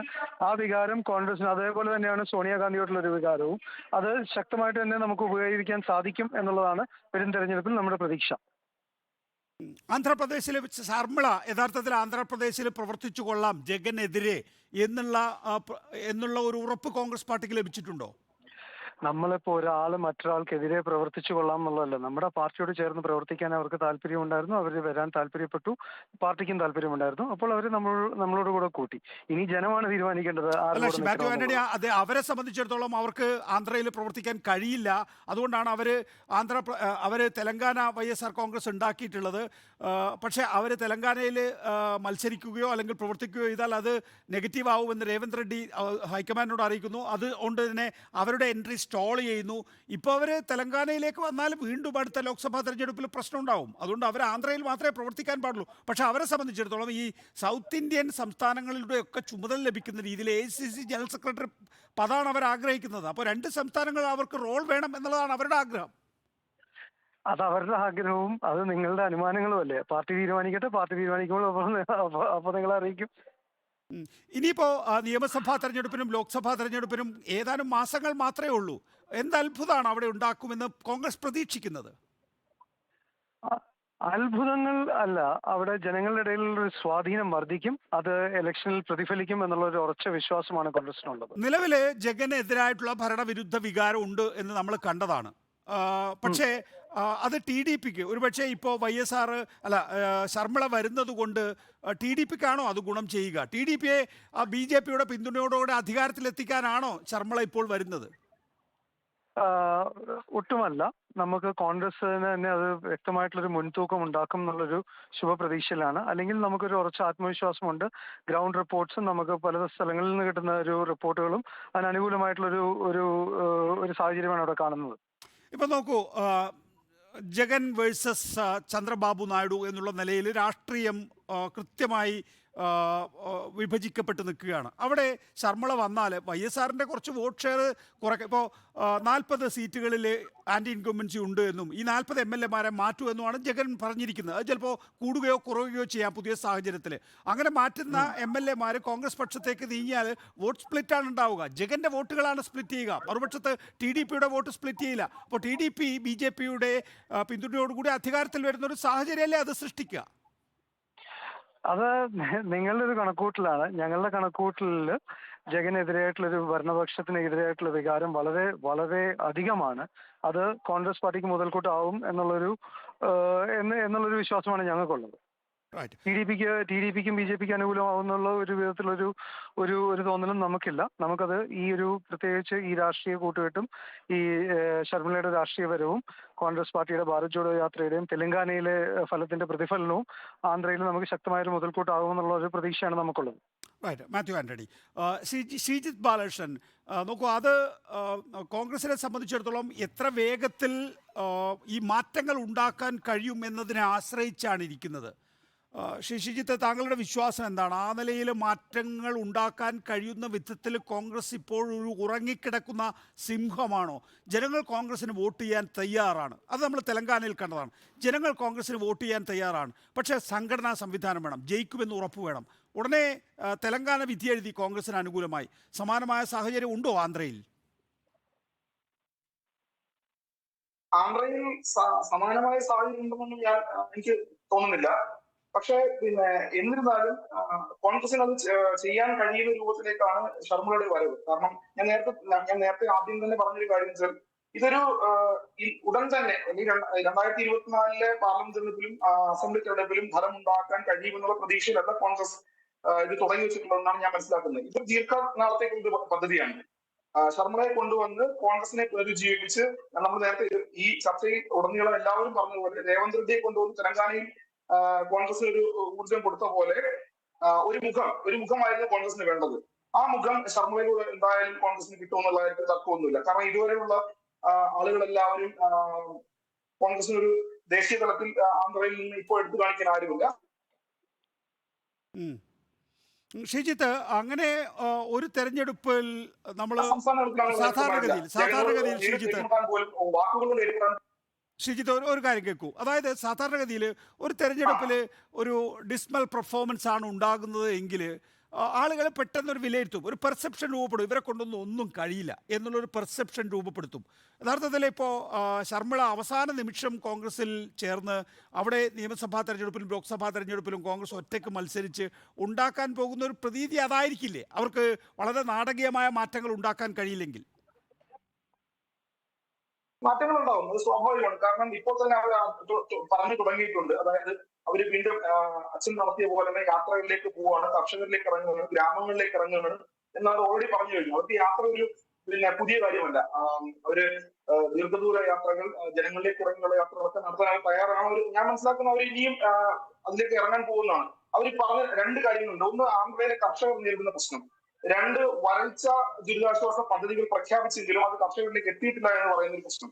അതുപോലെ പോലാവരം പദ്ധതി എന്ന് പറയുന്ന വലിയൊരു ഇറിഗേഷൻ പ്രോജക്ട്, ഇതൊന്നും ഈ കഴിഞ്ഞ 4 വർഷക്കാലത്തിനിടയിൽ ജഗന് പൂർത്തിയാക്കാൻ കഴിഞ്ഞിട്ടില്ല. പകരം അയാൾക്ക് വലിയ രീതിയിലുള്ള ആരോപണങ്ങളും അഴിമതി ആരോപണങ്ങളും ജഗൻ നേരിടുന്നു. ഇതൊക്കെ പറഞ്ഞുകൊണ്ട് കർഷകരിലേക്ക് ശർമ്മിള അച്ഛൻ നടത്തിയ പോലെ ഒരു യാത്രയുമായി ഇറങ്ങുകയാണെങ്കിൽ സ്വാഭാവികമായ മാറ്റം ഉണ്ടാകും. പിന്നീടൊന്ന്, ഈ കർണാടകയോടും തെലങ്കാനയോടും ചേർന്ന് നിൽക്കുന്ന ജില്ലകൾ, ഇതെല്ലാം കർഷകർക്ക് വലിയ പ്രാധാന്യമുള്ള കാർഷിക മേഖലകളാണ്. ഒന്ന് അനന്തപൂർ, കർണാടകയോട് ചേർന്ന് നിൽക്കുന്നത്. പിന്നെ അതോടൊപ്പം ശ്രീ സത്യസായി, കർണൂൽ നമുക്കറിയാം, കേരളത്തിലേക്ക് അടി വരുന്ന ജില്ലയാണ് കർണൂൽ. ഇതെല്ലാം കർണാടകയോട് ചേർന്ന് നിൽക്കുന്നതാണ്. കോൺഗ്രസിന്റെ ഒരു സ്വാധീനം അവിടെ കർണാടകയിലുണ്ട്, ആ മേഖലയിലുണ്ട്. അതോടൊപ്പം വാറങ്കൽ, കൊടാട് എന്ന് പറയുന്ന തെലങ്കാനയോട് ചേർന്ന് നിൽക്കുന്ന മേഖലകൾ, ഇതൊക്കെ കാർഷിക മേഖലകളാണ്.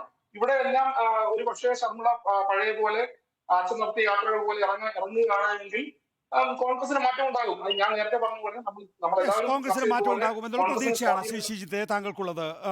ശ്രീ JR പത്മകുമാർ, നോക്കൂ, കർണാടകത്തിൽ BJP അധികാരത്തിലുണ്ടായിരുന്നു. കർണാടകത്തിൽ BJPയെ മറികടക്കാൻ കഴിയുന്നില്ല കോൺഗ്രസിന് എന്നുള്ള തോന്നലുണ്ടാക്കുന്ന ഘട്ടത്തിൽ അവിടെ സിദ്ധരാമയ്യയും ശിവകുമാറും യോജിച്ച പ്രവർത്തനം നടത്തി വലിയ മുന്നേറ്റം ഉണ്ടാക്കാൻ സാധിച്ചു. അതിനുശേഷം തെലങ്കാനയിൽ ഞാൻ നേരത്തെ സൂചിപ്പിച്ച പോലെ 2019, 2021 കോൺഗ്രസിനെ മറികടന്ന് BJP പ്രധാന പ്രതിപക്ഷമായി ഉയർന്നു എന്ന് മാത്രമല്ല BJPക്ക് വേണമെങ്കിൽ ജയിക്കാൻ കഴിയുമെന്നുള്ള വിശ്വാസം ഉണ്ടായിരുന്നു. പക്ഷേ 2023 ആകുമ്പോഴേക്കും കോൺഗ്രസ് കളം തിരിച്ചു പിടിച്ചു. തെലങ്കാന എന്ന ഏറ്റവും യങ്ങസ്റ്റ് ആയിട്ടുള്ള സംസ്ഥാനത്തിൻ്റെ മുഖ്യമന്ത്രി പദം കോൺഗ്രസിന് ലഭിച്ചു എന്നുള്ളതാണ്. ആന്ധ്രാപ്രദേശ്, കോൺഗ്രസ് ഇല്ലാത്ത സംസ്ഥാനത്തേക്ക് BJP ഒരു കടന്നുകയറ്റം നടത്താൻ ശ്രമിക്കുന്നു. അതുകൊണ്ട് TDPയുമായി ബന്ധമുണ്ടാക്കുന്നു വീണ്ടും, അതുപോലെ തന്നെ അവിടെയുള്ള മറ്റു പ്രാദേശിക പാർട്ടികളുമായിട്ടും. അപ്പോൾ വേണമെങ്കിൽ 2024 നിയമസഭാ തെരഞ്ഞെടുപ്പിൽ അധികാരത്തിൻ്റെ പങ്കാളിത്തം ഒരു ദക്ഷിണേന്ത്യൻ സംസ്ഥാനത്ത് BJPക്ക് ലഭിക്കുന്ന വിധത്തിലൊരു മുന്നേറ്റം ഉണ്ടാക്കാൻ അവിടെയും കോൺഗ്രസ് കടന്നു വരുന്നു എന്നുള്ളതാണ്. ശരിയാണ്, വടക്കേ ഇന്ത്യൻ സംസ്ഥാനങ്ങളിൽ വലിയ മുന്നേറ്റം ഉണ്ടാക്കാൻ BJPക്ക് സാധിച്ചിട്ടുണ്ട്. മധ്യപ്രദേശ്, രാജസ്ഥാൻ, ഛത്തീസ്ഗഡ് പിടിച്ചെടുത്തതിലൂടെ. മാത്രമല്ല ഹിന്ദി ഹാർട്ട്ലാൻഡിൻ്റെ എല്ലാം തന്നെയും BJPയുടെ ഒരു അപ്രമാദിത്വമുണ്ട്. പക്ഷേ ദക്ഷിണേന്ത്യയിലേക്ക് വരുമ്പോൾ BJPയുടെ സ്വാധീനം ചുരുങ്ങി വരികയാണ്.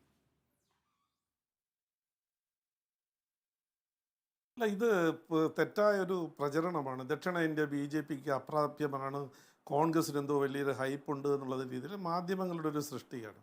നിങ്ങൾ ആലോചിച്ച് നോക്കുക, കേരളത്തിലെ കോൺഗ്രസിൻ്റെ സ്ഥിതി എന്താ, തമിഴ്നാട്ടിലെ കോൺഗ്രസിൻ്റെ സ്ഥിതി എന്താ? BJPക്ക് തെക്കേ ഇന്ത്യയിൽ തമിഴ്നാട്, നമ്മുടെ കർണാടകയിൽ ഇപ്പം ജനാധിപത്യത്തിലൊരു കണക്കിൻ്റെ ഒരു കളിയാണല്ലോ. ഒരു സീറ്റിൻ്റെ എണ്ണം കുറഞ്ഞു പോയി, BJP അവിടെ അധികാരത്തിൽ പോയി എന്ന് പറഞ്ഞുകൊണ്ട് BJP കർണാടകത്തിൽ തെക്കേ ഇന്ത്യയിൽ ഇല്ല എന്നുള്ളൊരു അർത്ഥത്തിൽ എടുക്കാൻ കഴിയുമോ?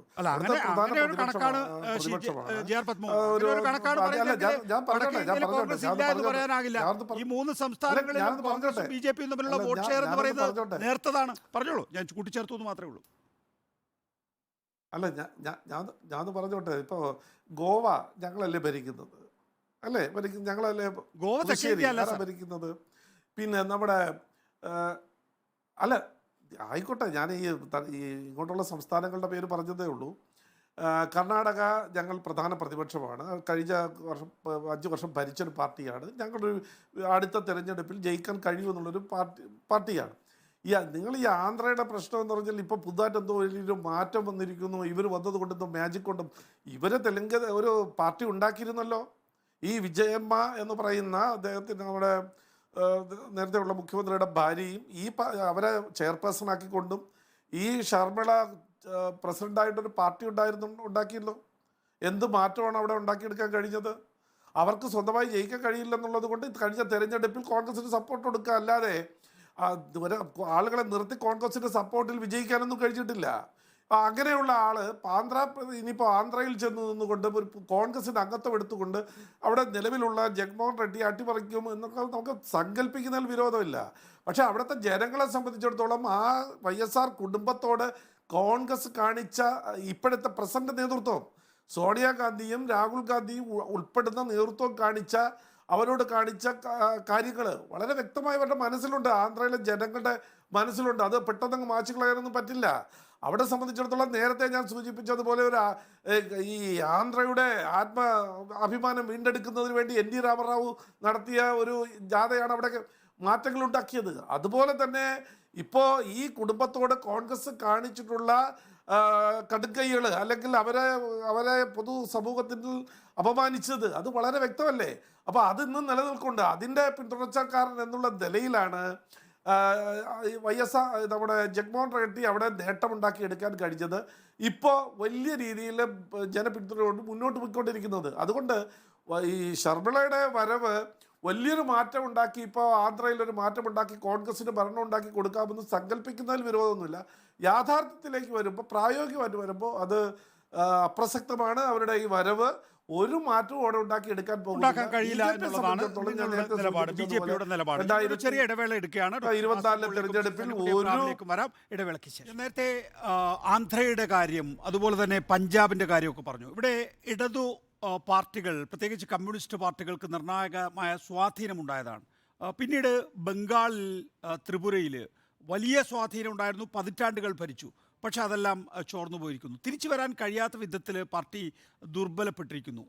നോക്കൂ, കമ്മ്യൂണിസ്റ്റ് പാർട്ടി എല്ലാ കാലഘട്ടത്തിലും വിലയിരുത്തിയിട്ടുള്ളത് വ്യക്തികൾ പ്രധാനമല്ല, ആശയമാണ് എന്നാണ്.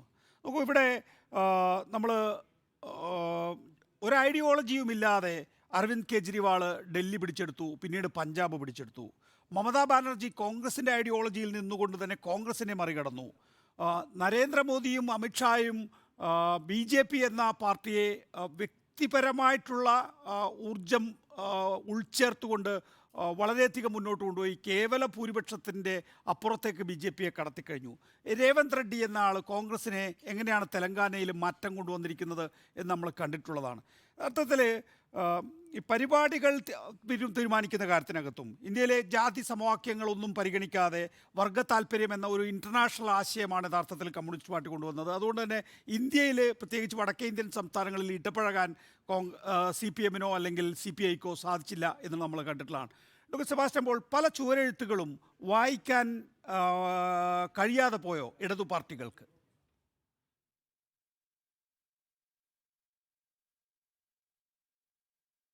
അല്ല, തെരഞ്ഞെടുപ്പിൽ വിജയിക്കുന്നതിൽ പ്രത്യയശാസ്ത്രത്തിനുള്ള പ്രാധാന്യം നമ്മൾ കുറച്ച് കാണേണ്ട കാര്യമില്ല. പക്ഷേ കമ്മ്യൂണിസ്റ്റ് പാർട്ടികളെ സംബന്ധിച്ച് ഇന്ത്യയിലുണ്ടായത്, പ്രത്യേകിച്ച് വടക്കേ ഇന്ത്യയിൽ, അവിടെ വർഗ താല്പര്യങ്ങളെ മുൻനിർത്തി പാർട്ടി പ്രവർത്തിക്കുമ്പോൾ അപ്പുറത്ത് എതിരിടേണ്ടി വന്നത് വർഗീയതയാണ്. വർഗീയതയും വർഗ താല്പര്യവും തമ്മിലുള്ള ഏറ്റുമുട്ടലിൽ വർഗീയത ആധിപത്യം നേടിയ കാഴ്ചയാണ് പലയിടത്തും നമ്മൾ കണ്ടിട്ടുള്ളത്.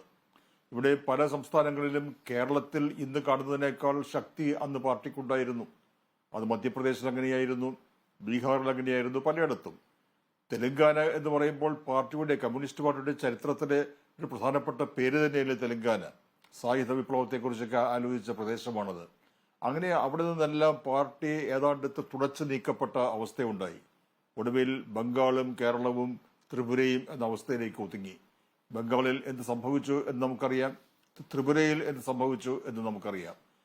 അവിടെ എന്താണ് സംഭവിച്ചത് എന്ന് പാർട്ടി പഠിക്കേണ്ടതാണ്, ആ പാഠങ്ങൾ ഉൾക്കൊള്ളേണ്ടതാണ്. ചുവരെഴുത്തുകൾ എന്ന് പറയുന്നത് മുന്നറിയിപ്പ് കൂടിയാണ്. പക്ഷെ ആ ചുവരെഴുത്തുകൾ കൃത്യമായി മനസ്സിലാക്കുകയും പഠിക്കുകയും ചെയ്തിട്ടുണ്ടോ, പാർട്ടി ചെയ്യുന്നുണ്ടോ എന്ന കാര്യത്തിൽ പലർക്കും, ഞാൻ ഉൾപ്പെടെ പലർക്കും സംശയങ്ങളുമുണ്ട്.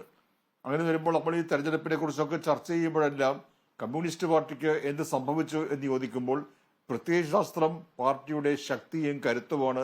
അതേസമയം പാർട്ടിയുടെ തെരഞ്ഞെടുപ്പിൽ സംഭവിക്കുന്ന ദൗർബല്യങ്ങൾക്കും ഈ പ്രത്യയശാസ്ത്രം കാരണമാകുന്നുണ്ട്. ഇവിടെ കേരളത്തിൽ നിയമസഭാ സീറ്റുകൾ സ്ഥാനാർത്ഥികളെ നിശ്ചയിക്കുമ്പോഴാകട്ടെ, ലോക്സഭാ തെരഞ്ഞെടുപ്പിൽ സ്ഥാനാർത്ഥികളെ നിശ്ചയിക്കുമ്പോഴാകട്ടെ, ജാതി അടക്കമുള്ള ഘടകങ്ങൾ പരിശോധിച്ച് തന്നെയാണ് മത്സരത്തിന് സ്ഥാനാർത്ഥികളെ ഇറക്കാറുള്ളത്. അപ്പോൾ ആ നിലയിൽ ഒരു ഒരു ഒരു ഡൈനാമിസം ഇവിടുത്തെ കമ്മ്യൂണിസ്റ്റ് പാർട്ടിക്ക് സാധിക്കുമെങ്കിൽ എന്തുകൊണ്ടാണ് ഇന്ത്യയിൽ അത് പരീക്ഷണ വസ്തുവായി മാറാതിരുന്നത്? എന്തുകൊണ്ടാണ് ആ നിലയിൽ ചില പാഠങ്ങൾ ബൂർഷ്വാ പാർട്ടികളിൽ നിന്ന് പഠിക്കണമെങ്കിൽ അത് സാധ്യമാകാതെ പോയത്?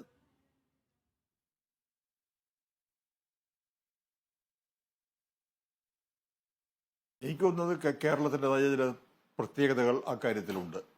ഇവിടെ കേരളത്തിൻ്റെ സാമൂഹിക പശ്ചാത്തലം, അവിടെ സംഭവിച്ച വലിയ തോതിലുള്ള പരിവർത്തനം, വിപ്ലവത്തോളമെത്തിയ പരിവർത്തനങ്ങൾ, കമ്മ്യൂണിസ്റ്റ് പാർട്ടിക്ക് ലഭിച്ച വലിയൊരു സമ്പന്നമായ നേതൃനിര, EMS, AKG അങ്ങനെയുള്ള പേരുകളൊക്കെ നമുക്ക് ഇവിടെ ഉണ്ട്. അങ്ങനെ പല കാരണങ്ങൾ ചൂണ്ടിക്കാണിക്കാനുണ്ട്. അതുകൊണ്ട് നമുക്ക് അങ്ങനെ വിശദമായി ചർച്ചയ്ക്ക് ഇപ്പോൾ സമയമില്ലെങ്കിൽ പോലും മറ്റ് പ്രദേശങ്ങളിൽ നിന്ന് വ്യത്യസ്തമാണ് കേരളം എന്ന് പറയുമ്പോൾ കമ്മ്യൂണിസ്റ്റ് പാർട്ടിയുടെ വളർച്ചയെയും സ്വാധീനവും സംബന്ധിച്ചും മറ്റ് പ്രദേശങ്ങളിൽ നിന്ന് വ്യത്യസ്തമായി കേരളത്തിന് മാറാൻ കഴിഞ്ഞു. ശ്രീ സണ്ണിക്കുട്ടി എബ്രഹാം, കോൺഗ്രസ്സിൽ പപ്പു ആയിരുന്നു രാഹുൽ ഗാന്ധി. പിന്നീട് ഭാരത് ജോഡോ യാത്ര കഴിഞ്ഞതിന് ശേഷം രാഹുൽ ഗാന്ധിയുടെ ഒരു ഇമേജ് മാറ്റിയെടുക്കാൻ സാധിച്ചിട്ടുണ്ട്. പക്ഷേ 5 സംസ്ഥാനങ്ങളിലെ നിയമസഭാ തെരഞ്ഞെടുപ്പ് വന്നപ്പോൾ ഹൈക്കമാൻഡിൻ്റെ അവിടെയുള്ള ഇടപെടലുകൾ കുറഞ്ഞതിനെക്കുറിച്ചാണ് ചർച്ച ചെയ്തിട്ടുള്ളത്. സാധാരണഗതിയിൽ നമ്മളെപ്പോഴും കോൺഗ്രസിനെ പറ്റി പറയുമ്പോൾ ഹൈക്കമാൻഡിൻ്റെ ഇടപെടൽ വർദ്ധിക്കുന്നു, അങ്ങനെ സാധാരണഗതിയിൽ സംസ്ഥാന നേതൃത്വത്തിൻ്റെ അധികാരം പലപ്പോഴും കവരുന്നു എന്നാണെങ്കിൽ തിരിച്ചാണ് ഇത്തവണ സംസ്ഥാന നേതൃത്വത്തിന് കൂടുതൽ അധികാരം കൊടുക്കുകയും അവരുടെ തോന്നിയാസം പല സംസ്ഥാനങ്ങളെയും, പ്രത്യേകിച്ച് നമുക്ക് മധ്യപ്രദേശിലെയും രാജസ്ഥാനിലെയും ഛത്തീസ്ഗഡിലെയും കാര്യം ആ നിലയിലാണ് വിലയിരുത്തപ്പെട്ടിട്ടുള്ളത് എന്നുള്ളതാണ്. പക്ഷേ അവിടെയും രാഹുൽ ഗാന്ധി ഉയർന്നു നിൽക്കുന്നു. രാഹുൽ ഗാന്ധി ഒരു സെൽഫ്ലെസ്സായി ആക്ട് ചെയ്യുന്നയാളാണ് എന്നുള്ളത്. തെലങ്കാനയിൽ രേവന്ത് റെഡ്ഡിക്ക് കൊടുത്തിട്ടുള്ള പിന്തുണ, പ്രത്യേകിച്ച് ഭാരത് ജോഡോ യാത്ര മുന്നോട്ട് പോയപ്പോൾ കർണാടകത്തിലും തെലങ്കാനയിലും അതുണ്ടാക്കിയിട്ടുള്ള സ്വാധീനം, ഇതൊക്കെ വിലയിരുത്തുകയാണ്. രാഹുൽ ഗാന്ധി എഫക്റ്റ് ഏതെങ്കിലും തരത്തിൽ കോൺഗ്രസിനെ ഇന്നിപ്പോൾ ഭാരത് ന്യായ യാത്ര കൂടുതൽ സംസ്ഥാനങ്ങളിലേക്ക് വ്യാപിപ്പിച്ചിരിക്കുന്നു, കൂടുതൽ ദിവസങ്ങളിലേക്ക് വ്യാപിപ്പിച്ചിരിക്കുന്നു എന്നുള്ളതാണ്. രാഹുലിന് എന്തെങ്കിലും പ്രത്യേകിച്ച് 2024 ലോക്സഭാ തെരഞ്ഞെടുപ്പിന് മുമ്പ് ചെയ്യാനുണ്ടോ ശ്രീ സണ്ണിക്കുട്ടി എബ്രഹാം? നികേഷ്, അതിനു മുമ്പായിട്ട് ആന്ധ്രയിലെ രാഷ്ട്രീയത്തിൽ പെട്ടെന്ന് ഗതിവിഗതികളിൽ വരുന്ന വളരെ അതിവേഗം വരുന്ന ചില മാറ്റങ്ങളുണ്ട്. അതിനെക്കുറിച്ച് ഒരു വാചകം പറയാതെ വയ്യ എന്നെനിക്ക് തോന്നുന്നു. 1955 തെരഞ്ഞെടുപ്പിൽ അന്ന് കേരളത്തിൽ 54 പോളിങ്, 55 ആന്ധ്രയിൽ ജാനുവരി ആ മാസങ്ങളിൽ 55 നടന്നത്. അന്ന് പി സുന്ദരയ്യ ആന്ധ്രയുടെ മുഖ്യമന്ത്രിയാവുന്ന എല്ലാവരും കരുതിയതാണ്. അതായത് പോളിറ്റ് ബ്യൂറോ അദ്ദേഹത്തെ മുഖ്യമന്ത്രിയായി ഏതാണ്ട് നാമനിർദ്ദേശം ചെയ്ത് അദ്ദേഹത്തെ ആന്ധ്രാപ്രദേശിലേക്ക് അയക്കുകയാണ് ചെയ്തത്. ഇവിടെ സെബാസ്റ്റ്യൻ പോൾ പറഞ്ഞ പോലെ സായുധ വിപ്ലവവുമായൊക്കെ ബന്ധപ്പെട്ട് തെലങ്കാന വിപ്ലവം, അതിൻ്റെയൊക്കെ വലിയൊരു ചരിത്രവും പശ്ചാത്തലവും ഒക്കെ ഉള്ള പാർട്ടിയായിരുന്നു. പക്ഷേ 15 സീറ്റാണ് കിട്ടിയത്. ഇവിടെ ശ്രീ പത്മകുമാറാണ് അഞ്ജയ്യയുടെ വിഷയം കൊണ്ടുവന്നത്. അഞ്ജയ്യയ്ക്കുണ്ടായ അപമാനം, അതൊരു അപമാനമായിരുന്നു. അതിനെ തുടർന്നാണ് തെലുങ്ക് ഗൗരവം എന്ന് പറഞ്ഞ് NT രാമറാവു പുതിയ പാർട്ടി ഉണ്ടാക്കി. അദ്ദേഹം രാഷ്ട്രീയത്തിൽ അടങ്ങാൻ നിൽക്കുകയായിരുന്നു, അല്ലാതെ അഞ്ജയ്ക്ക് പറ്റിയ അപമാനം കണ്ടുകൊണ്ട് രാഷ്ട്രീയത്തിൽ ഇറങ്ങിയതല്ല. അദ്ദേഹത്തിന് രാഷ്ട്രീയത്തിൽ വരണമായിരുന്നു, നല്ല അവസരമായിരുന്നു, നല്ല ടൈമിംഗ്. അദ്ദേഹം വന്നു, തെലുങ്ക് ദേശം പാർട്ടി ജയിക്കുന്നു. അതിനുശേഷം തെലുങ്ക് ദേശം പാർട്ടി കുറേ കാലം ഭരിച്ചു, ചന്ദ്രബാബു നായിഡു വരെ ഭരിച്ചു. അതിനുശേഷം കോൺഗ്രസ്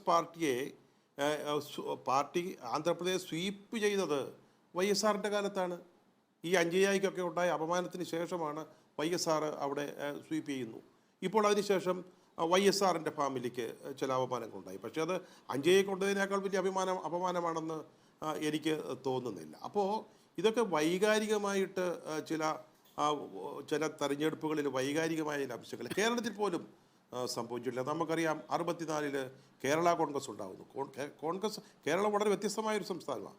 64 കേരള കോൺഗ്രസ് ഉണ്ടായത് വലിയൊരു വൈകാരികമായ ഒരു സാഹചര്യത്തിൻ്റെ പശ്ചാത്തലത്തിലായിരുന്നു. അവസാനം എന്താ സംഭവിച്ചത്? 65 തെരഞ്ഞെടുപ്പിൽ 25 സീറ്റുകൾ കേരള കോൺഗ്രസ്സിന് നേടാൻ സാധിച്ചു. അതാണ് പലപ്പോഴും ഏറെ സമയം വേണമെന്നില്ല, ചെറിയ സമയം മതി. ആ ചെറിയ സമയത്തിനുള്ളിൽ ചില വലിയ രാഷ്ട്രീയ മാറ്റങ്ങൾ ഉണ്ടായേക്കാം. അതുകൊണ്ട് ആന്ധ്രാപ്രദേശിൽ ഷർമിള വന്നുകൊണ്ട് കോൺഗ്രസ് ജയിക്കുമെന്നോ മുഴുവൻ ലോക്സഭാ സീറ്റുകൾ നേടുമെന്നോ ഒന്നുമല്ല പറയും. പക്ഷേ അവർ ഒരു സീസൺഡായ ലീഡറാണ്. അവർ വെറുതെ പെട്ടെന്ന് ചാടിക്കയറി വന്നതല്ല. വൈഎസ്ആറിൻ്റെ ആ പ്രവർത്തന രീതിയിൽ, ശൈലിയിൽ പ്രവർത്തിച്ച് സഹോദരനെ അധികാരത്തിലെത്തിക്കുന്നതിന് പ്രധാനപ്പെട്ട പങ്കുവഹിച്ച് വന്ന ആളാണ്. ഇപ്പോൾ ശ്രീജിത്ത് പറഞ്ഞത് ശ്രദ്ധേയമാണ്. അതേ രീതിയിൽ യാത്രയുമായി, ജനങ്ങളുമായി അവർ ശ്രദ്ധിച്ചോളും നികേഷേ, ഓരോ വളരെ പ്രധാനപ്പെട്ട ഇഷ്യൂസ്, പൊളിറ്റിക്കൽ ഇഷ്യൂസ് വെച്ചുകൊണ്ടാണ് അവർ പലപ്പോഴും. അതാണ് ഇപ്പോൾ ഒരു കർഷകരുടെ പ്രശ്നം കൊണ്ടുവരുന്നത്. അപ്പോൾ നമ്മൾ പെട്ടെന്ന് ഇപ്പോൾ 5 വൈഎസ്ആറിൻ്റെ കുടുംബത്തിന് സംഭവിച്ച ഒരു അപമാനം പിന്നെ ഷർമിളയുടെ വരവിനെ നിഷ്പ്രയോജനമാക്കുന്നൊന്നും പറഞ്ഞിട്ട് കാര്യമില്ല. താങ്കൾ പറഞ്ഞ ഒരു കാര്യമാണെങ്കിൽ താങ്കൾ പറഞ്ഞതിൽ ശരിയുമുണ്ട്, അല്ല അത് നന്മയുമുണ്ട് തിന്മയുമുണ്ട്. താങ്കൾ തന്നെ പറഞ്ഞു ഹൈക്കമാൻഡ് കൃത്യമായിട്ട് ഇടപെടാതെ സംസ്ഥാന സർക്കാരുകൾക്ക് തോന്നിയ പോലെ പ്രവർത്തിക്കാൻ അവസരം കൊടുത്തു. മധ്യപ്രദേശിലൊക്കെ നമ്മൾ കണ്ടതാണ്. മധ്യപ്രദേശ് ജയിക്കുമെന്ന് പലരും കരുതി, കോൺഗ്രസ് ഒരുപക്ഷെ ജയിച്ചേക്കും. പക്ഷേ അവിടെ ഒരു മൃദുഹിന്ദുത്വത്തിനും അപ്പുറത്തേക്ക് കോൺഗ്രസ് പാർട്ടിയെ കൊണ്ടുപോകാനാണ് കമൽനാഥ് ശ്രമിച്ചത്. രാമക്ഷേത്രവുമായൊക്കെ ബന്ധപ്പെട്ട അവിടെ വെള്ളിപ്പാത്രങ്ങൾ, വിളക്കുകൾ കൊടുത്തയക്കുക, അങ്ങനെ ഒരു ഹിന്ദുത്വ പ്രീണനത്തിൻ്റെ അംശങ്ങളിലേക്ക് പോയി. അത് ഹൈക്കമാൻഡിൻ്റെ ഒരു പിന്തുണയോട് കൊണ്ട് ഉണ്ടായിരുന്നില്ല. മറ്റ് സംസ്ഥാനങ്ങളിലും ഇത് സംഭവിച്ചു. പക്ഷേ തെലങ്കാനയിൽ കൂടുതൽ സ്വാതന്ത്ര്യം കൊടുത്തത് പ്രയോജനപ്പെടുത്തു. അത് രേവന്ത് റെഡ്ഡി എന്ന് പറയുന്ന ഒരു വ്യക്തിയാണോ പ്രത്യയശാസ്ത്രമാണോ പ്രധാനം എന്നൊക്കെ പറഞ്ഞല്ലോ. വ്യക്തികൾ വളരെ പ്രധാനം തന്നെയാണ്. പക്ഷേ ഇപ്പോൾ വീണ്ടും ഇതിപ്പോൾ താങ്കൾ പറഞ്ഞതുപോലെ പുതിയ ജോഡോ യാത്ര, ഭാരത് ജോഡോ ന്യായ യാത്ര അങ്ങനെയാണെന്ന് തോന്നുന്നു പുതിയ പേര്. രാഹുൽ ഗാന്ധിയെ നിങ്ങൾ എത്ര പപ്പു എന്ന് വിളിച്ചാലും BJPക്കാർക്ക് ഒട്ടും ഇഷ്ടമില്ലെങ്കിലും BJPക്കാർക്ക് ഇപ്പോഴും അദ്ദേഹം ഒരു പരിഹാസ കഥാപാത്രമാക്കി നിർത്തി അദ്ദേഹത്തെ നേരിടാനാണ് ഇപ്പോഴും അവർക്ക് ആഗ്രഹമെങ്കിലും ഇന്ത്യയിലെ രാഷ്ട്രീയ രംഗത്ത്, പ്രത്യേകിച്ച് നമ്മൾ നേരത്തെ ചർച്ച ചെയ്തതുപോലെ തെക്കേ ഇന്ത്യയിലെ കാര്യങ്ങളിലൊക്കെ നോക്കുമ്പോൾ രാഹുൽ ഗാന്ധിക്ക് ഒരു വലിയ സ്വീകാര്യത കൈവന്നിട്ടുണ്ട്. അവിടെ മോഡി ഇപ്പോഴും വളരെ ശക്തനായിട്ട് നിൽക്കുന്നുണ്ട്, അതിന് യാതൊരു സംശയമില്ല. പക്ഷേ മോഡിയെ നേരിടാൻ കഴിവുള്ള ഒരു നേതാവ് എന്ന നിലയിലേക്ക് അത് പറയുന്നത് BJPക്കാർക്ക് ഇഷ്ടപ്പെടില്ല. കാരണം BJP അദ്ദേഹത്തെ പപ്പു എന്ന് വിളിച്ച് ഒന്നുമല്ലാതാക്കാനാണ് ശ്രമിച്ചത്. പക്ഷേ അദ്ദേഹത്തിൻ്റെ രീതിയുണ്ട്, അദ്ദേഹത്തിൻ്റെ പ്രവർത്തന രീതികളിൽ തെറ്റുകൾ വന്നേക്കാം, കുറ്റങ്ങൾ വന്നേക്കാം. പക്ഷേ ഇപ്പോഴും അദ്ദേഹം ജനങ്ങളോടൊപ്പം നിൽക്കുന്നു, ജനങ്ങളെ ചേർത്ത് നിർത്തിക്കൊണ്ടു. അദ്ദേഹത്തിൻ്റെ ഭാരത് ജോഡോ യാത്രയിൽ കണ്ട ഓരോ ചിത്രവും അങ്ങനെയുള്ളതാണ്. ഇന്ത്യയിലെ ജനങ്ങളെ ചേർത്ത് പിടിച്ച് ഒപ്പം നിർത്തിക്കൊണ്ട് മുന്നോട്ട് പോകാൻ ശ്രമിക്കുന്ന ഒരു നേതാവ്, ഒരു ചെറുപ്പക്കാരനായ നേതാവ്.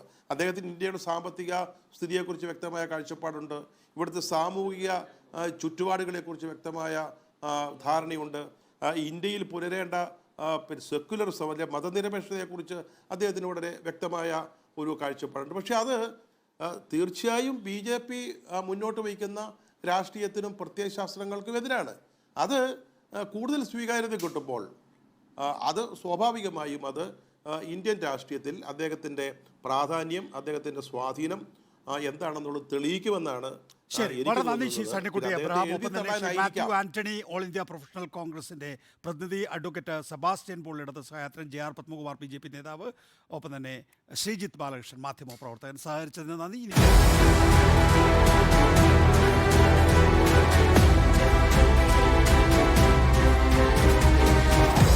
Debate with MV Nikesh Kumar.